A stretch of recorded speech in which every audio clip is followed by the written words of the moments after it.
Did you know that when you spend $500 in 1 year with Erin Condren, you reach what's called rose gold status? And with rose gold status, you get a notebook, and a pin. Okay, this year you get a notebook and a pin. The gift changes every single year. If you spend up to, I think it's $499, you're in the turquoise club. And then the tier below that is just called an EC Insider at $199. And then you get special emails or options to opt in early, because obviously you're a big spender with them and they're just wanting to give you more opportunities to spend even more money. So let's take a look at these up close. And also, you should think about creating your own rewards program for your planners, stationery, or whatever online store that you have as well.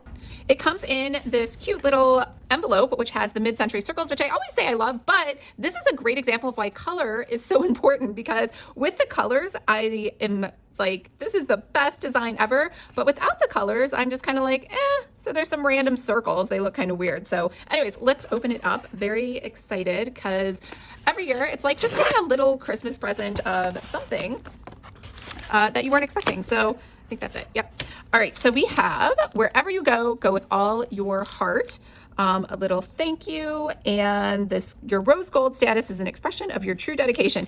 Basically, they're just like, wow, you spent a bunch of money and we marked it up so much that we have extra cash that we can send these to you. I'm just kidding. I think this is super nice and wonderful that they did this, and if I could get this off, that would be great. All right, so it's a pin that you could just, I guess, add to your clothes. I probably won't add these to my clothes. I am going to just add it to my shelf as a decoration. And then over here we have, same thing, wherever you go with all your heart. And it's just a little sort of notepad, today's affirmation, priorities, some blank lines, and it just rinse and repeats every single day. So I think it's nice, it's cute, it's just like good customer service, and I'm sure they budget that into their costs. All right, that's a wrap.